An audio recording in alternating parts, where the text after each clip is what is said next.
Ready for the most stubborn man in America? You can smile, but I can be stubborn too. Here we go. Tuesday, September 11th, 2001. A lot of you guys know this day as the day the Twin Towers fell, and maybe as well as the day that the Pentagon didn't get hit. Now, I bring this up to talk to you the reasons why. Well, the difference is the passengers on the plane. On the planes that hit the Twin Towers, the passengers were following safety instructions, which was to let the authorities take care of it, and take care of it in the case of a hijacking, which what they assumed was. The problem with that is, this wasn't a normal hijacking. This was a terrorist act. They didn't know that the plane was going to be used as a way to attack, and that they were all just going to die. The difference between that is they weren't aware. The plane that hit the Pentagon, the passengers on there became aware of the situation and what was happening, who was hijacking their plane, and what they were going to do with it.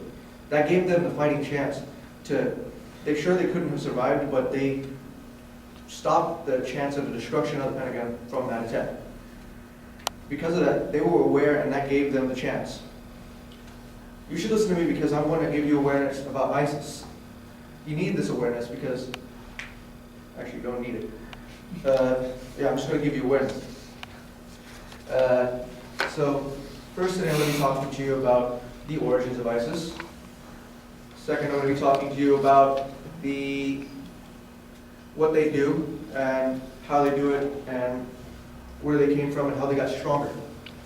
Third, I'm going to be talking to you about what's presently going on and how this is going to affect the future and how this is going to carry on.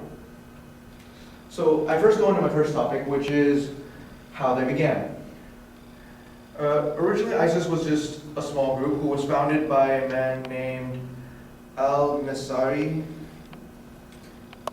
Now, he wasn't the first leader, he was the founder.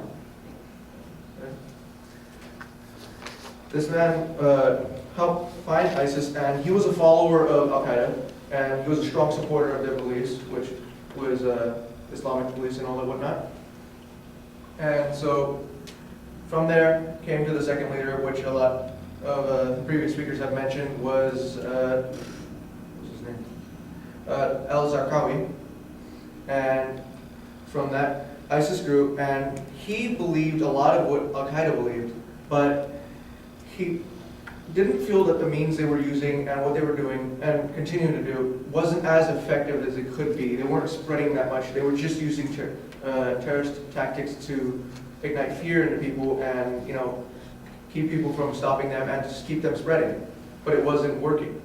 And so ISIS decided to go off and become more of its own organization, still supporting Al-Qaeda and its beliefs, but now becoming more of its own thing rather than just following Al-Qaeda. And so from there they grew, and over time they began to take over small states near them, and of course they took over Syria, which was the reason why they became the Islamic State of Iraq and Syria. And from there, once they got some of the smaller states, they began to grow stronger and get more followers and supporters, and from that they went on to take over the smaller countries around, and they started to become even bigger. And from that, they became the Islamic State, and eventually started to grow to even more powerful than just a regular small little terrorist organization they used to be when just supporting Al-Qaeda. And so from that, I go on to my second topic, which is basically ISIS did grow. And a lot of people think, well, when you talk about ISIS, they think it's a terrorist organization. They think that's all it is. As a lot of people have become aware in this class, after a lot of speeches about it, you come to know that they're not just a regular little terrorist organization like Al-Qaeda was. They're something a little bit more. They're a religious organization as well as a military faction. They've grown to be more than just a small threat. They're becoming a bigger threat. Threats that we're taking a lot of precautions and a lot of supplies and all this whatnot just to get to fighting them back and suppress them, but it's not as easy as it was trying to take out Al-Qaeda. We were able to take out their leader after some time, but eventually we did it. But ISIS is a lot more difficult. And from that, they began to grow, and they aren't, because they're not just a small little terrorist group, they're a lot stronger. They use militaristic tactics with their terrorist acts. They don't just go around bombing and scaring people with it. They use it in a means that where it's necessary, where it's effective, and it's just not to whenever they want to do it, just to do it because they need to do something. They use it in a smart, advantage-wise way. And so from that, they're not only just a terrorist organization with, not terrorist organization, a militaristic organization that uses terroristical tactics, but they are also a religious group.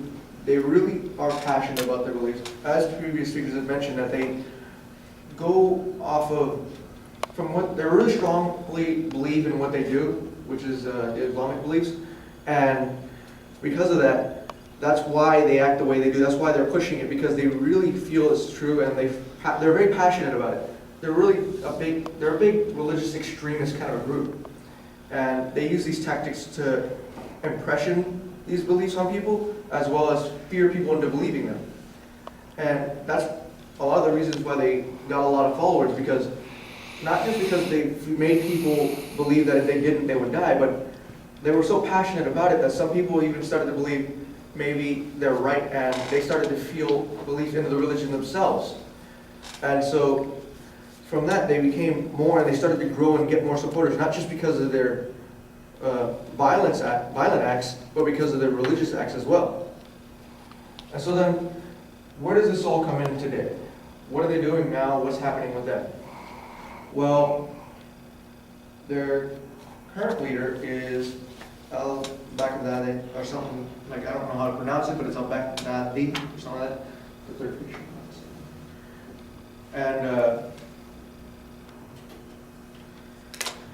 as of last October, there was an airstrike due to from the opposers of ISIS.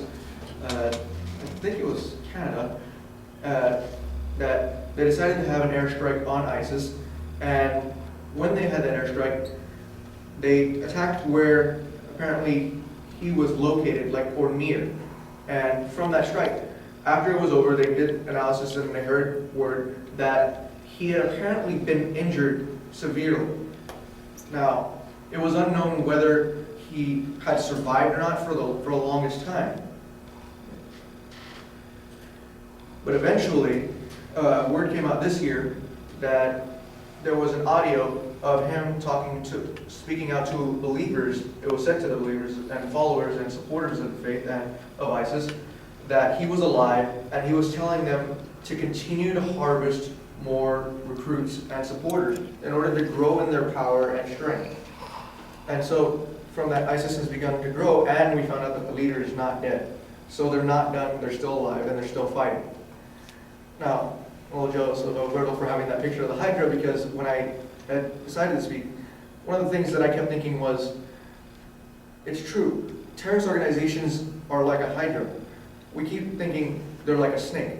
We're going to chop off the head and it's going to die. But they're more like a Hydra, where we'll chop off one head, but more will come. As long as they're supporters of the terrorist organization of ISIS and whatnot, they're not going to go down easy. It's not going to be simply killing the leader or killing the main leaders. Because as long as they're supporters, if you kill all the leaders, one of the supporters will become the new leader. Taking down ISIS is a very complex thing. It's not going to be simple, just take them out. You can't take out an entire country of followers. Some of them aren't even the ones fighting. They're just people doing medical things. Some of them are people that don't want to support it, but support it out of fear because they have no other choice. We can't just take them all out like nothing. So the process of stopping terrorist organizations, including ISIS, is not that easy. So all that, I go into my conclusion, which is, I hope you guys have gotten to learn that ISIS isn't just a small terrorist group. They're not just going to bomb anywhere. Yes, you should be afraid because they are dangerous. And you need to be aware because there are soldiers and military people in our country and all countries around the world that are opposing ISIS going out there to fight them and risking their lives against them. And they're smart. They're not just a random going to bomb and jihad. they're gonna be smart about their tactics. As you've seen, they use fear with the beheading that people have used. And so you need to understand that they're not something so trivial as just a small terrorist organization or a supporter of a terrorist organization. They're a big military faction with a religious belief that they're very passionate about, that have done well enough to persuade people. And so with all this, I hope you guys have become more aware. Thank you.